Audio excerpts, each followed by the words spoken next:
પૈસા નતા એટલે વેચી નાખ્યું હતું. પછી મૂર્તિ છે ને અમારા ઘર હતું ને ત્યારે એક જ્યોતિષીએ કીધું કે ભાઈ તમારા મકાનમાં ધન છે, હો આની નીચે ધન છે. તોય મારા કાકાથી રહેવાનું નહીં એટલે સાંજના સમયે એક છોકરાને લઈ નાનકડા 14-15 વર્ષના અને રાવરામાં શીતલા માતાજીની અહીંયા હનુમાનજીની ડેરી છે, એક મહારાજ રહેતા હતા, સમજે શીતલા માતાજીના મંદિર હનુમાનજીની ડેરી. પછી એને નાકમાં મસ્ત ઉતર્યું આમ હજરત સંધ્યા સમયે એને પૂછ્યું કંઈ દેખાય તો હા ભાઈલો દેખાય. એ ભાઈ એને પૂછતા જે આ માણસ આવ્યો છે એના મકાનમાં ધન છે, પ્રશ્ન પૂછ્યો કે હા ભાઈ છે. જ્યોતિષે કીધું છે નાણે હા. પછી બીજો પ્રશ્ન પૂછ્યો એના નસીબમાં છે ભાગ્યમાં છે, જેવું પૂછ્યું એટલે ના આવી કે નથી. એટલે કે તમારામાં ધન છે પણ તમને મળશે નહીં મહારાજ કે એ કામ પૂરું થઈ ગયું. કોઈ ભાવકા કદી રહેવાનું નહીં સમજો. એટલે ઘરે આવ્યા, બહારનું બંધ કર્યું, હાથમાં કોસ લીધી મોટી, આમ બહારનું બંધ કરીને ઉગમનું પૂર્વ દિશામાં જે અમારો દાદરો હતો ભેગા ત્યાં એને ખોઈ દઉં, ત્યાં ખોઈ દઉં, કમર જેટલું ખોઈ દઉં, અંદરથી માટલું નીકળ્યું, માટલામાં ફેરવાળો નીકળે, કાં મકોડા નીકળે, કાં ધન નીકળે. 3 વસ્તુ જોતી ના આવે બાબુ, ખબર છે ને તને. એકલા મકોડા આવી ગયા કાંઈ નહીં. પછી એ પૂરી દીધી, વાત પૂરી થઈ ગઈ. પછી રાધુ માસ્તરને વેચ્યું કન્યા ભવન વાળાને, મારા કાકાને લગ્ન વખતે. તો એ જ પૂર્વ દિશાની એ જ તસુભાર જમીન ઉગમનું દાદરાની છે, ત્યાંથી એને ધન મળ્યું. પણ ધન હતું હકીકત છે ને તમારા નસીબમાં નહોતું એ હકીકત છે. એટલે આ જ્યોતિષની વાત કરું છું, પૈસાની વાત નથી કરતો. એટલે જ્યોતિષ છે હો, હા નથી એમ નહીં. ઓલું છે ને સકલ પદાર્થ હે જગ માહી ભાગ્ય નિર્નર પાવત નહીં. નસીબ વગર સુધી એનું કંઈ ના મળે. લાખ પ્રયત્ન કરો ને તમે, લાખ જણા મદદ કરે તો એ હાથમાંથી નીકળી જાય ને, કોઈ મદદ ના કરે તો એમને મારે ઉપરથી. એનું નામ નસીબ કહેવાય ગજા. ખાઈ જો ના અભિષેક શર્મા ને પંડ્યા ખાન ફાળી રાખે એવા બેસમી હતા જીરામાં હોય કે ભાઈ જોયું ને આવતા આવે ને 2 જણા, એટલે બાકીના રહીમાં. એટલે આ બધું ભાગ્ય ઉપર આવે છે કોઈ પણ વસ્તુ, એ માનવું પડે આપણે અમુક વસ્તુને.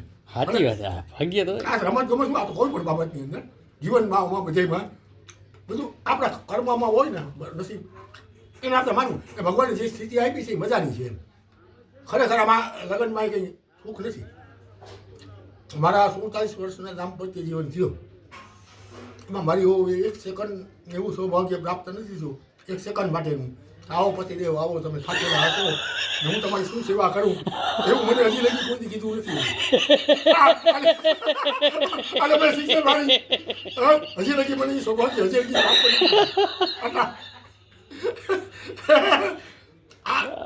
પ્રેમ નથી મળતો. આપણે વાસ્તવિકતા તમે સ્વીકારી રાખો ને જે વસ્તુની એ અપેક્ષા પ્રમાણે ચોરીનું હોય ના મળે. આજે આપણે ગાળાગાળી કરે સવારે ના દૂધી એ લગ્ન જેવું નકાગાર બનાવી નાખે. એના કરતાં આપણે વાંડા હું ખોટા.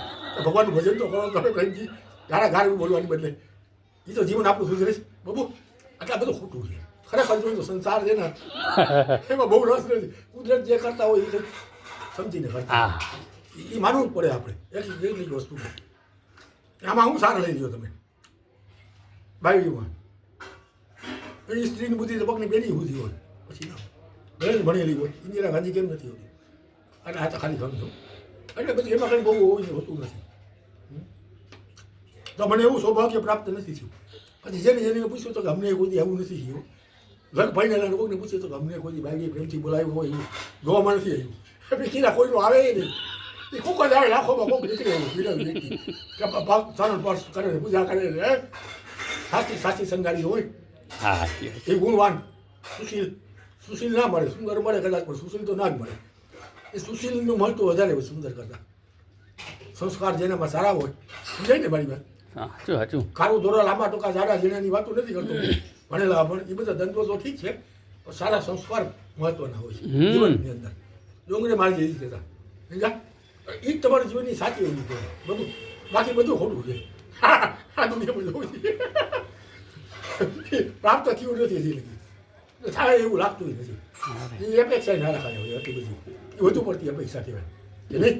સાચી વાત. હાલો ભલે ભલે. હા તમે મારે સારું જીવનની કરુણ કથની કીધી દાસ્તાન, કરુણ દાસ્તાન છે ને જે કહેતા હોય ટ્રેજેડી ઓફ લાઈફ હોય બધી હોય. હાલો એ આવજો નગીન કાકા. હા ભલે ભલે.